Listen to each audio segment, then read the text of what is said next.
Je n'ai plus beaucoup de temps. Si vous entendez ce message, c'est que j'ai réussi à lancer le programme d'envoi automatique. Mon corps me lâche. Je ne contrôle plus mes bras. Mes yeux brûlent. Ça bouge sous ma peau. Je vous en supplie, n'allez jamais sur cette île. Je vais vous raconter ce qu'il s'est passé. Et peut-être que quelqu'un m'écoutera. Je suis archéologue indépendant. Un chasseur de vestiges, comme certains m'appellent. Je cherche les fragments oubliés des civilisations anciennes. Les objets dont personne ne veut entendre parler. Il y a 1 mois, j'ai reçu une carte. Pas une copie. Une carte en cuir, vieille, poussiéreuse, mais d'une précision effrayante. Elle venait d'un inconnu. Aucune explication, juste une note griffonnée. Ce que tu cherches est là, mais ne le touche pas.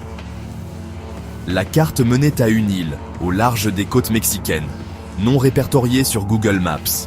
Une île aztèque, prétendument engloutie depuis des siècles. J'ai loué un vieux bateau, j'ai menti aux pêcheurs. Je leur ai dit que je faisais de la plongée. Mais dès que j'ai mentionné l'île, leur regard a changé.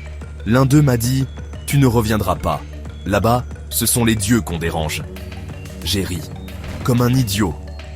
L'île était étrange, vivante, figée dans une tension invisible. La végétation semblait me suivre du regard. Au cœur d'un ancien bassin asséché, j'ai trouvé un autel couvert de mousse. Et en creusant sous les pierres, j'ai découvert une urne noire, ancienne, une obsidienne gravée de symboles que je n'avais jamais vus. Elle vibrait légèrement, comme si quelque chose respirait à l'intérieur. J'aurais dû partir, mais je l'ai ramenée avec moi. Les premiers jours, rien. Juste une sensation dérangeante, comme si j'étais constamment observé. Puis, j'ai commencé à me gratter, une démangeaison sur le bras, puis 2. Et ensuite, des plaques rouges. J'ai cru à une allergie, mais la peau a commencé à se creuser, à s'ouvrir. De minuscules trous sont apparus, profonds et mobiles. J'ai pris mon téléphone, j'ai filmé, et sur la vidéo, on voit clairement ma peau bouger. Des ombres glissaient sous l'épiderme, des filaments, des vers, organisés, vivants. J'ai pris une pince. J'ai essayé d'en saisir un, mais ma main tremblait. Mon corps refusait d'obéir. C'était comme si quelque chose contrôlait mes nerfs, mes gestes, ma volonté. Je me suis précipité vers la porte. Je voulais fuir, aller à l'hôpital. Mais au moment de tourner la poignée, mon bras s'est figé. Mon corps refusait de se déplacer. J'étais conscient, terrifié et totalement prisonnier de ma propre carcasse. Alors, je suis allé dans la salle de bain.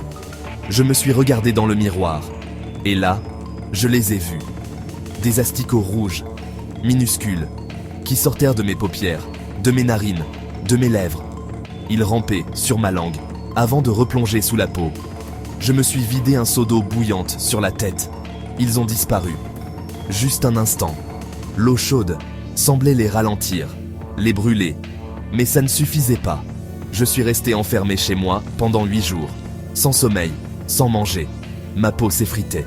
Mes doigts noircissaient. Chaque membre paraissait vidé de son sang. Je devenais autre chose. Mon avant-bras s'est détaché comme une branche pourrie.